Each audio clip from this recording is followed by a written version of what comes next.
Ram care of Anandi എന്ന നോവലിൻ്റെ 28-ാം ഭാഗം. റാമും വെട്രിയും 9:30-ക്കാണ് ഉറക്കം വിട്ടെഴുന്നേറ്റത്. രണ്ടുപേരും ഫ്രഷായി അടുക്കളയിലേക്ക് ചെല്ലുമ്പോൾ പാട്ടിയും രേഷ്മയും ഇഡലി കഴിക്കുകയായിരുന്നു. ആഹാ, രണ്ടാളും കൂടി നമ്മളെയൊന്നും വിളിക്കാതെ ഒറ്റയ്ക്കിരുന്ന് ഇഡലി തട്ടുവാണോ? ആനന്ദി ഇവിടെ പോയി? വെട്രി ചോദിച്ചു. രേഷ്മ ഗൗരവത്തിൽ അവനെയൊന്ന് നോക്കി. ഈ സമയത്ത് പുറത്തായി ലൂണയുടെ ശബ്ദം കേട്ടു. ദേ വന്നല്ലോ. പുറത്തേക്ക് തിരിഞ്ഞു നോക്കിക്കൊണ്ട് റാം പറഞ്ഞു. ആനന്ദി വണ്ടി സ്റ്റാൻഡിൽ വെച്ചിട്ട് റാമിനെയും വെട്രിയും കൈ ഉയർത്തിക്കാട്ടി. കുളിച്ചിട്ട് വരാവേ. ആനന്ദി മുകളിലേക്കുള്ള പടികൾ കയറിപ്പോയി. സർപ്രൈസ് ഇപ്പോഴാണോ? പാട്ടി രഹസ്യമായി രേഷ്മയോട് ചോദിച്ചു. ഇല്ല, സർപ്രൈസിനുള്ള പണി ആരംഭിച്ചിട്ടേ ഉള്ളൂ, വൈകാതെ വരും. രേഷ്മ അങ്ങനെ പറഞ്ഞതിൻ്റെ അർത്ഥം പാട്ടിക്ക് മനസ്സിലായില്ലെങ്കിലും അവർ വെറുതെ ഒന്ന് ചിരിച്ചു. വാ വന്നിരിക്കെ. ഇഡലിയും നല്ല തേങ്ങാ ചട്നിയും കപ്പലണ്ടി ചട്നിയുമുണ്ട്. പാട്ടി റാമിനെയും വെട്രിയും തീന്മേശയിലേക്ക് ക്ഷണിച്ചു. അവർ 4 പേരും കഴിച്ചുകൊണ്ടിരുന്ന സമയത്ത് ആനന്ദി കുളി കഴിഞ്ഞ് നനഞ്ഞ മുടിയിൽ ടവൽ ചുറ്റി അവർക്കൊപ്പം ടേബിളിലേക്ക് വന്നിരുന്നു. സാധാരണ എന്തെങ്കിലും തമാശകൾ പറയാറുള്ള രേഷ്മയുടെ മൗനം ബാക്കിയുള്ളവർ തിരിച്ചറിഞ്ഞു. നിനക്കിത് എന്തു പറ്റി? വെട്രി തോളുകൊണ്ട് അവൾക്കിട്ടൊന്ന് ഇടിച്ചുകൊണ്ട് ചോദിച്ചു. അമ്മ രാവിലെ തന്നെ വിളിച്ച് കുറേ ചീത്ത പറഞ്ഞു. എനിക്ക് പോണം, അവളപ്പോൾ മനസ്സിൽ തോന്നിയ ഒരു കള്ളം പറഞ്ഞു. അവർക്ക് ഭ്രാന്താണ്, വെട്രി ദേഷ്യത്തോടെ പറഞ്ഞു. ഞാൻ വിളിച്ച് സംസാരിക്കണോ? പാട്ടി ചോദിച്ചു. വേണ്ട, അത് ഞാൻ നേരിട്ട് ചെന്നാലേ ശരിയാകൂ. പിന്നെ ഫിലിമിൽ സെലക്ഷൻ കിട്ടിയത് ഞാൻ പറഞ്ഞിട്ടില്ല, അത് കേൾക്കുമ്പോൾ കക്ഷി കൂളായിക്കോളും, രേഷ്മ പറഞ്ഞു. അപ്പോൾ റാമിൻ്റെ ഫോണിലേക്ക് മല്ലിയുടെ കോൾ വന്നു. ഹായ് മല്ലി, പറയൂ. റാം, ആ ഷോറൂമിലെ എക്സിക്യൂട്ടീവ് പയ്യൻ വിളിച്ചിരുന്നു. നാളെ രാവിലെ തന്നെ വണ്ടി ഡെലിവറി ചെയ്യാമെന്നാണ് അവർ പറയുന്നത്. അതുകൊണ്ട് ഞാൻ നാളെ പുലർച്ചെ തന്നെ പുറപ്പെടും. ഇന്ന് നീ ഫ്രീ ആണെങ്കിൽ ഒന്ന് ഗിണ്ടി വരെ വരാമോ? വെറുതെ ഒന്ന് കാണാനാണ്. അതിനെന്താ, ഞാൻ ഇവിടെ തന്നെയുണ്ട്. കുറച്ച് കഴിയുമ്പോൾ ഞാനങ്ങ് വരാം. ശരി റാം, ബായ്. കോൾ കട്ടായതും അവൻ രേഷ്മയെ നോക്കി. നിൻ്റെ ഒപ്പം ഞാനും കൂടി വരുന്നുണ്ട്. മല്ലി നാളെ പുലർച്ചെ നാട്ടിലേക്ക് പോവുകയാണ്. അവളെ ഒന്ന് കാണണം, റാം പറഞ്ഞു. ഭക്ഷണം കഴിഞ്ഞ് ഇറങ്ങാൻ നേരത്തെ രേഷ്മ ആനന്ദിയെ ഒന്ന് നോക്കി. അവൾ പുഞ്ചിരിച്ചുകൊണ്ട് നിൽക്കുകയായിരുന്നു. രേഷ്മ അവളെ നോക്കി തിരികെ ഒരു ചിരി പാസാക്കി. ആ സമയത്ത് റാം സ്കൂട്ടർ സ്റ്റാർട്ട് ചെയ്തു. രേഷ്മ അവൻ്റെ പിന്നിലേക്ക് കയറിയിരുന്നു. അവർ പുറത്തേക്ക് പോകുമ്പോൾ പാട്ടിയും ആനന്ദിയും കൂടി അവരെ കൈവീശി കാണിച്ചു. ആ സമയത്ത് വെട്രിയുടെ നെറ്റിയിൽ നേരിയ സംശയത്തിൻ്റെ വരകൾ പ്രത്യക്ഷമായിരുന്നു. ഗിണ്ടി റെയിൽവേ സ്റ്റേഷൻ്റെ അരികിലായി സ്കൂട്ടർ നിർത്തിയിട്ട് റാം റോഡിലേക്ക് ഇറങ്ങി. രേഷ്മേ, നീ ഓക്കെ അല്ലേ? അവൻ അവൾക്ക് ഹെൽമെറ്റ് ഊരി കൊടുത്തുകൊണ്ട് ചോദിച്ചു. ഒരു കാര്യമുണ്ട്, പിന്നെ പറയാം, തൽക്കാലം ബായ്. അവൾ ഹെൽമെറ്റ് തലയിലേക്ക് വെച്ച് വണ്ടി വേഗത്തിൽ മുന്നോട്ടോടിച്ചു പോയി. അവളുടെ ആ പോക്ക് കണ്ടതും റാമിൻ്റെ നെറ്റിയിലും സംശയത്തിൻ്റെ വരകൾ പ്രത്യക്ഷപ്പെട്ടു. എങ്കിലും അവനത് കാര്യമാക്കാതെ ഫോൺ എടുത്ത് മല്ലിയെ വിളിച്ചു. അവൾ പാലത്തിന് താഴെയുണ്ടെന്ന് പറഞ്ഞപ്പോൾ അവൻ അവളുടെ താമസ സ്ഥലത്തേക്ക് പോയി. അവിടെ ചെല്ലുമ്പോൾ അവർ 13 പേരും അവിടെയുണ്ടായിരുന്നു. മല്ലി എല്ലാവരുടെയും മുന്നിൽ വെച്ച് അവനൊരു കവർ സമ്മാനിച്ചു. റാം അത് തുറന്നു നോക്കുമ്പോൾ പുതിയ ഒരു ജോഡി ജീൻസും ഷർട്ടുമാണ്. ഇതൊക്കെ എന്തിനാ വാങ്ങി നിന്റെ പൈസ കളഞ്ഞത്? അവൻ ചോദിച്ചു. ഒരുപക്ഷെ ഇനി നമ്മൾ കണ്ടില്ലെങ്കിലോ? എൻ്റെ എന്തെങ്കിലും ഓർമ്മകൾ നിന്റെ കൂടെ വേണ്ടേ? സത്യത്തിൽ മല്ലിയെപ്പോലെ തന്നെ റാമിനും ആദ്യമായിട്ടായിരുന്നു ഒരാൾ വസ്ത്രങ്ങൾ വാങ്ങി സമ്മാനമായി നൽകുന്നത്. നമുക്കൊന്ന് വെറുതെ ട്രെയിൻ കയറി ടി നഗർ വരെ പോയാലോ? ഒന്നും പറയാതെ നിൽക്കുന്ന റാമിനെ നോക്കി മല്ലി ചോദിച്ചു. എങ്കിൽ ഞാൻ ഈ ഡ്രസ്സ് ഇടട്ടെ? അവൻ തിരിച്ചു ചോദിച്ചു. അതിന് മറുപടിയായി അവൾ തൂണിനോട് ചേർന്ന് കെട്ടിയിരുന്ന പ്ലാസ്റ്റിക് മറ കാണിച്ചു കൊടുത്തു. ഞങ്ങൾ അതിലാ സാരിയൊക്കെ മാറുക. അവൻ ആ കവറുമായി അതിനുള്ളിലേക്ക് പോയി. ഒരു ആകാശ നീല നിറത്തിലെ ജീൻസും കറുപ്പ് ഷർട്ടുമായിരുന്നു അത്. അവൻ്റെ സൈസ് മല്ലിക്ക് അത്ര തിട്ടമില്ലായിരുന്നുവെങ്കിലും അവൻ അതിട്ട് വന്നപ്പോൾ മല്ലിക്കും കൂട്ടുകാർക്കും അവനത് നന്നായി ചേരുന്നത് പോലെ തോന്നി. അവരോടൊക്കെ പറഞ്ഞതിന് ശേഷം മല്ലി റാമും കൂടി ഗിണ്ടി റെയിൽവേ സ്റ്റേഷനിലേക്ക് നടന്നു. ഞായറാഴ്ചയായതിനാൽ റെയിൽവേ സ്റ്റേഷനിൽ അധികം ആളുകൾ ഉണ്ടായിരുന്നില്ല. സമൂസ വിൽക്കുന്ന അമ്മച്ചി മല്ലിയെ വന്ന് കെട്ടിപ്പിടിക്കുകയും നെറുകയിൽ ഉമ്മ വയ്ക്കുകയുമൊക്കെ ചെയ്തു. അവർ പോയപ്പോൾ മല്ലി അവനിലേക്ക് തിരിഞ്ഞു. റാം, ഞാനൊരു കാര്യം കാട്ടിത്തരാം, വാ. അവൾ അവനെയും കൂട്ടി സാധാരണ റാം ട്രെയിൻ കാത്തിരിക്കാറുള്ള സിമൻറ്റ് ബെഞ്ചിനരിയിലേക്ക് നടന്നു. ആ ബെഞ്ചിൽ റാം മാർക്കർ പേന കൊണ്ട് മുൻപൊരിക്കൽ എഴുതിയിട്ടിരുന്ന അവൻ്റെ പേരിനൊപ്പം മല്ലിയുടെ പേരും കൂടി എഴുതിയിട്ടിരുന്നു. അത് കണ്ട് റാം അവളെ ഒന്ന് നോക്കി. ഈ പേരിനൊപ്പം ഒരു സിമൻറ്റ് ബെഞ്ചിലെങ്കിലും ഞാനൊന്ന് സ്ഥാനം പിടിക്കട്ടെ. അവളത് പറഞ്ഞു തീർന്നതും ഒരു ട്രെയിൻ പ്ലാറ്റ്ഫോമിലേക്ക് ഹോൺ മുഴക്കി കൊണ്ടുവന്നു നിന്നു. മല്ലി റാമും കമ്പാർട്ട്മെൻറ്റിനുള്ളിലേക്ക് കയറിയിട്ട് സ്ഥിരം നിൽക്കാറുള്ളതുപോലെ വാതിലിൻ്റെ ഇരുവശത്തുമായി നിന്നു. മല്ലി അവസാനം പറഞ്ഞ ആ വാചകങ്ങളായിരുന്നു റാമിൻ്റെ മനസ്സ് മുഴുവനും. ഇടയ്ക്കിടെ അവൻ അവളുടെ മുഖത്തേക്ക് നോക്കി. സ്വയം ആരാണെന്നുള്ള തിരിച്ചറിവ് മൂലം പറയാതെ വച്ച ഒരിഷ്ടം അവളുടെ കണ്ണുകളിൽ ഒളിഞ്ഞിരിക്കുന്നത് അവൻ തിരിച്ചറിഞ്ഞു. മാമ്പളം സ്റ്റേഷനിൽ ഇറങ്ങി ടി നഗറിന് തിരക്ക് പിടിച്ച തെരുവിലൂടെ അവർ വെറുതെ നടന്നു. സൂചി കുത്താൻ ഇടമില്ലാത്തതുപോലെ ആൾക്കൂട്ടം കണ്ടപ്പോൾ റാം മല്ലിയുടെ കയ്യിൽ മുറുകെ പിടിച്ചു. ഇവിടെ ആരെങ്കിലും നഷ്ടപ്പെട്ടു പോയാൽ തിരിച്ചു കിട്ടാൻ പ്രയാസമാണ്. മല്ലി ഒരിക്കൽ തന്നോട് പറഞ്ഞ ആ ഡയലോഗ് റാം തിരിച്ചു പറഞ്ഞു. അവൾ പുഞ്ചിരിച്ചുകൊണ്ട് അവൻ്റെ കൈകളിൽ മുറുകെ പിടിച്ചു. ആളുകൾ പലരും അവരെ രൂക്ഷമായും പരിഹാസത്തോടെയും നോക്കിയെങ്കിലും റാം അതൊന്നും ഗവനിക്കാൻ നിൽക്കാതെ അവളെയും കൊണ്ട് ആ തെരുവിൻ്റെ അങ്ങേയറ്റം വരെ കാഴ്ചകളും കണ്ടു നടന്നിട്ട് അവൻ മുൻപൊരിക്കൽ കയറിയ വൃദ്ധൻ്റെ കടയിൽ കയറി ലസ്സിയും കുടിച്ചതിന് ശേഷം തിരികെ മാമ്പളം സ്റ്റേഷനിലേക്ക് വന്നു. പിന്നീട് വന്ന ട്രെയിനിൽ കയറി അവർ ഗിണ്ടിയിൽ തിരികെ എത്തി. നാളെ മുതൽ 2-ാം നമ്പർ പ്ലാറ്റ്ഫോമിൽ ആ സമൂസ വിൽക്കുന്ന അമ്മച്ചോടൊപ്പം നീ ഉണ്ടാവില്ലല്ലേ? മല്ലി താമസിക്കുന്ന കത്തിപ്പാറ പാലത്തിനരികിലേക്ക് നടക്കുന്നതിൽ റാം ചോദിച്ചു. മല്ലി അതിന് മറുപടി പറഞ്ഞില്ല. ഗിണ്ടിയിൽ നിന്നും കത്തിപ്പാറ പാലത്തിനടിയിലേക്കും ബസ് സ്റ്റോപ്പിലേക്കും രണ്ടായി പിരിയുന്ന റോഡെത്തിയപ്പോൾ ഇരുവരും നിന്നു. റാം മല്ലിയെ ഒന്ന് നോക്കി. മല്ലി അവനെയും. റാം മല്ലിയെ കെട്ടിപ്പിടിച്ചു. കാളിദാസ്, നീ എവിടെയായിരുന്നാലും ഏത് കോലത്തിലായിരുന്നാലും എന്നും സന്തോഷമായിരുന്നാൽ മതി എനിക്ക്. അടുത്ത ജന്മത്തിലെങ്കിലും എനിക്ക് നീ ഒരു കുഞ്ഞായി പിറക്കാൻ വേണ്ടി ഞാൻ ദൈവത്തോട് പ്രാർത്ഥിക്കും. എന്നിട്ട് ഒരു ദുഷ്ടന്മാരുടെയും കണ്ണുപെടാതെ ഒരു കോട്ടവും തട്ടാതെ നിന്നെ ഞാൻ പൊന്നുപോലെ സംരക്ഷിക്കും.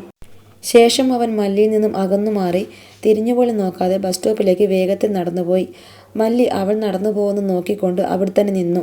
സത്യത്തിൽ അവനൊപ്പം ഏതെങ്കിലും ഒരു സ്റ്റുഡിയോയിലൊക്കെ പോയി ഒന്നിച്ചു നിന്ന് ഒരു ഫോട്ടോ എടുക്കണമെന്ന് അവൾക്ക് ആഗ്രഹമുണ്ടായിരുന്നു. പിന്നെ റാമിൻ്റെ പുഞ്ചിരിച്ച ആ മുഖവും അവനൊത്തുള്ള നല്ല നിമിഷങ്ങളും ഓർമ്മയിൽ അങ്ങനെ കിടക്കുന്നതാണ് നല്ലതെന്ന് അവൾക്ക് തോന്നി. റാം ഫ്ലാറ്റിലെത്തുമ്പോൾ സമയം 2 മണി അടുത്തായിരുന്നു. ആ സമയത്ത് ബിനീഷും കിരണും കൂടി സൂപ്പർ മാർക്കറ്റിൽ പർച്ചേസ് ചെയ്യാനായി ഇറങ്ങുകയായിരുന്നു.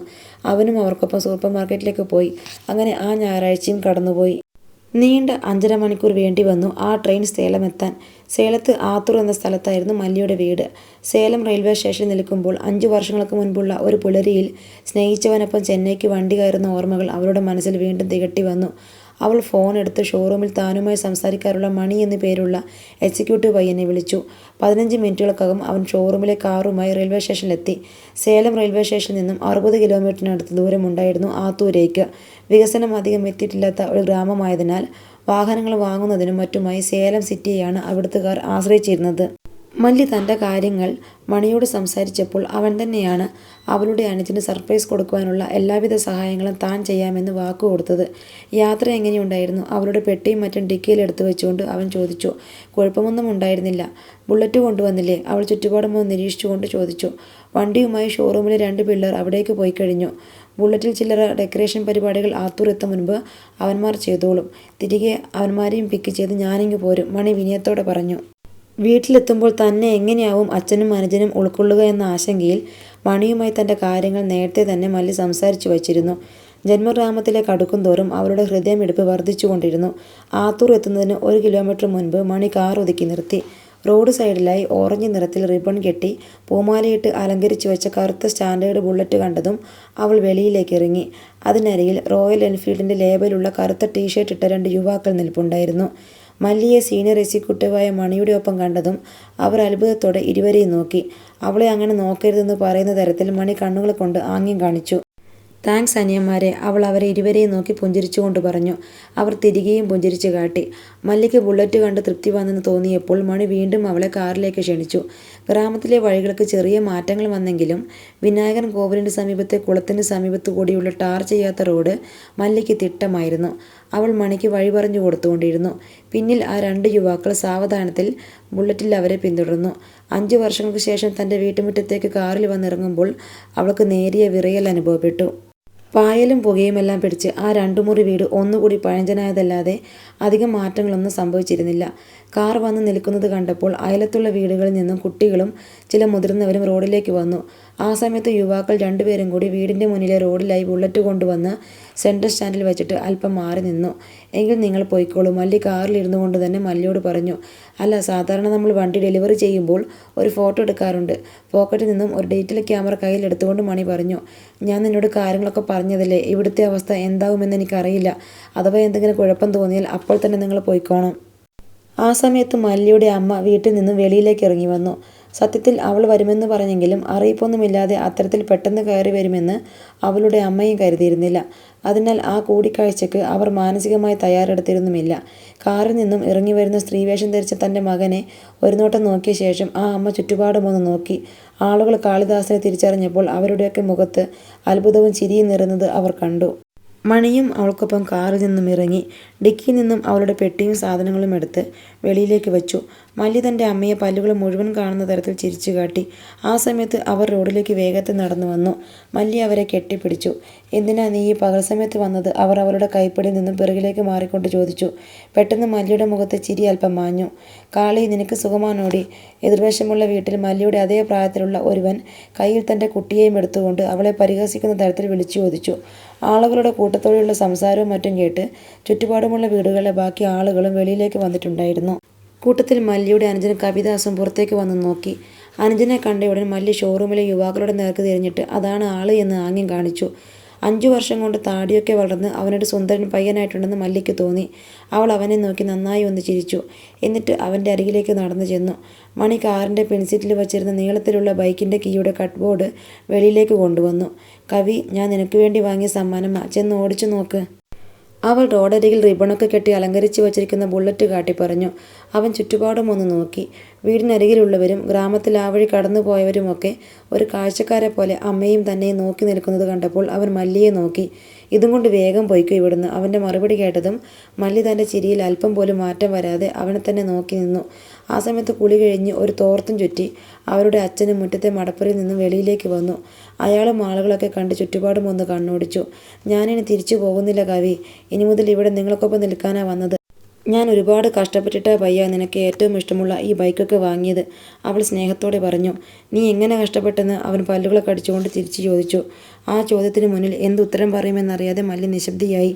മണിയും യുവാക്കളും നിൽക്കണോ അതോ പോകണോ എന്ന ഭാവത്തിൽ ബൈക്കിൻ്റെ കീയുടെ കട്ടുബോർഡും പിടിച്ച് റോഡിൽ തന്നെ നിന്നു. "നിനക്ക് എങ്ങനെ ധൈര്യം വന്നടാ ഈ അറുവാണിക്കോളത്തിൽ ഇവിടേക്ക് വരാൻ?" അവിടേക്ക് നടന്നു വന്ന അവളുടെ അച്ഛൻ്റെ ചോദ്യത്തിന് മുന്നിൽ മല്ലി ഒന്ന് തലകുനിച്ചു. ചുറ്റും കൂടിയ ആളുകൾ തങ്ങൾക്ക് മുന്നിൽ നിൽക്കുന്ന കാളിദാസ് എന്ന മല്ലിയെ ഓരോ കമൻറ്റുകൾ പറഞ്ഞു തുടങ്ങി. അവൾ നോക്കുമ്പോൾ അതിൽ പലരും തന്നെ ചെറുപ്പത്തിൽ ഉപയോഗിച്ചിരുന്നവരാണെന്ന് തിരിച്ചറിഞ്ഞു. മല്ലി അവളുടെ അച്ഛനെ ഒന്ന് നോക്കി. "അപ്പാ, ഞാൻ അകത്തേക്ക് വന്നോട്ടെ അപ്പാ, എന്നിട്ട് എന്നെ എന്ത് വേണമെങ്കിലും പറഞ്ഞോ." അയാൾ അതിന് മറുപടി പറയാതെ ദേഷ്യം കൊണ്ട് നിന്ന് വിറച്ചു. യുവാക്കൾ നമുക്ക് പോയാലോ എന്ന രീതിയിൽ മണിയെ നോക്കി. ആളുകളൊക്കെ തന്നെയും കുടുംബത്തിനെയും പരിഹസിക്കുന്നത് കണ്ടപ്പോൾ കവിദാസിന് ദേഷ്യവും രോഷവും ഒരുപോലെ ഇരച്ചു കയറി. അവൻ മല്ലിയുടെ നെഞ്ചിനിട്ട് ആഞ്ഞൊരു ചവിട്ട് കൊടുത്തു.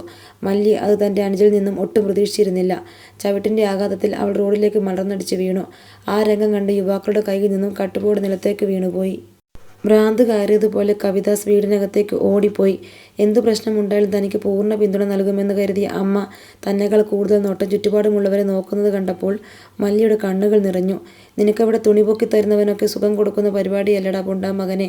മല്ലിയുടെ അച്ഛൻ ഉടുത്തിരുന്ന തോർത്ത് അവളെ ഉയർത്തിക്കാട്ടിക്കൊണ്ട് ചോദിച്ചു. "ഇനിയും ഇവിടെ നിന്നാൽ നമ്മളും ഈ നാട്ടുകാരും തമ്മിൽ വ്യത്യാസമുണ്ടാകില്ല. നമുക്ക് പോകാം." മണി യുവാക്കളെ നോക്കി പറഞ്ഞു. മല്ലിയെ ദയനീയമായി ഒരു നോട്ടം കൂടി നോക്കിയിട്ട് അവർ 3 പേരും കാറിലേക്ക് കയറി. വീടിനകത്തേക്ക് പോയ കവിദാസ് നീളമുള്ള ഒരു ഇരുമ്പുവടിയുമായി റോഡിലേക്ക് ഓടിയെത്തി. മല്ലിക്ക് അവൻ്റെ കയ്യിൽ ഇരുമ്പുവടി കണ്ടപ്പോഴേ കാര്യം പിടികിട്ടി. കാരണം ചെറുപ്പം മുതൽക്ക് ഇഷ്ടമില്ലാത്ത ഏതൊരു വസ്തു കൺമുന്നിൽ കണ്ടാലും അത് തല്ലിപ്പൊട്ടിക്കുന്ന സ്വഭാവം അവനുണ്ടായിരുന്നു. അവൾ നിലത്ത് നിന്നും എഴുന്നേറ്റ് അവൻ്റെ പിന്നാലെ ഓടി. ബുള്ളറ്റിനരികിലേക്ക് ഓടിയെത്തിയ കവിദാസ് തൻ്റെ അരിശം തീർക്കും പോലെ വണ്ടിയുടെ മീറ്ററിലും ഹെഡ്ലൈറ്റിലും ഇരുമ്പുവടി കൊണ്ട് ആഞ്ഞടിച്ചു. ഇരുഭാഗത്തെയും ചില്ലുകൾ പൊട്ടിത്തകർന്നു. കാർ റിവേഴ്സ് എടുത്തുകൊണ്ടിരുന്ന മണിയുടെയും അവൻ്റെ ഒപ്പം ഇരുന്ന യുവാക്കളുടെയും ശ്വാസം ആ കാഴ്ച കണ്ട് ഒരു നിമിഷം നിലച്ചുപോയി. "ചേട്ടൻ ഒരുപാട് പിച്ചെടുത്ത് വാങ്ങിയതാടാ മോനെ, നശിപ്പിക്കല്ലേ." മല്ലി അവൻ്റെ കൈ തടഞ്ഞുകൊണ്ട് പറഞ്ഞു. "നീ നിൻ്റെ കുണ്ടി കൊടുത്തുണ്ടാക്കിയ ഈ സാമാനം എന്നെക്കൊണ്ട് തന്നെ നിനക്ക് ഓടിപ്പിക്കണം അല്ലേടാ മകിഴ്വ." അവൻ മല്ലിയുടെ ജേകെട്ടത്ത് ഒന്ന് പൊട്ടിച്ചിട്ട് അവളെ പിടിച്ച് റോഡിലേക്ക് തള്ളി. എന്നിട്ട് ഇരുമ്പുവടി കൊണ്ട് ബുള്ളറ്റിൻ്റെ പെട്രോൾ ടാങ്ക് പരമാവധി ശക്തി ഉപയോഗിച്ച് അടിച്ചു ചുളുക്കി. ആ സമയത്ത് മണിയും യുവാക്കളും കൂടി കാറിൽ നിന്നും ഇറങ്ങി ഓടി വന്നിട്ട് കവിദാസിനെ വണ്ടി തല്ലി പൊളിക്കുന്നതിൽ നിന്നും പിടിച്ചു മാറ്റി. മല്ലിയുടെ അമ്മയും അയൽവീട്ടിലെ മല്ലിയുടെ അച്ഛൻ്റെ സുഹൃത്തും കവിദാസിനെ പിടിച്ചു മാറ്റാൻ അവർക്കൊപ്പം കൂടി. റോഡിലേക്ക് വീണ അതേയിടത്തിൽ കൈകുത്തിയിരുന്നു കൊണ്ട് മല്ലി തൻ്റെ അനുജനിലെ സംഹാരമൂർത്തിയെ നോക്കിക്കണ്ടു. കവിദാസിനെ എല്ലാവരും ചേർന്ന് വീടിനുള്ളിലേക്ക് പിടിച്ചുകൊണ്ടുപോയി. മണി മല്ലിയെ റോഡിൽ നിന്നും എഴുന്നേൽപ്പിച്ച് കാറിൽ കൊണ്ടുപോയിരുത്തി. അവൻ സമാധാനിപ്പിക്കാൻ പറഞ്ഞ വാക്കുകളൊന്നും മല്ലി കേട്ടില്ല. യുവാക്കളിൽ ഒരുവൻ ബുള്ളറ്റ് സ്റ്റാർട്ട് ചെയ്ത് നോക്കി. അത് ഓടിക്കാൻ കഴിയുമെന്ന് മനസ്സിലായപ്പോൾ തങ്ങൾ അതിൽ വന്നുകൊള്ളാമെന്നവർ പറഞ്ഞു. കൂടുതൽ സമയം അവിടെ തുടരാൻ നിൽക്കാതെ മണി മല്ലിയെയും കൊണ്ട് തിരികെ സേലം റെയിൽവേ സ്റ്റേഷനിലേക്ക് പോയി.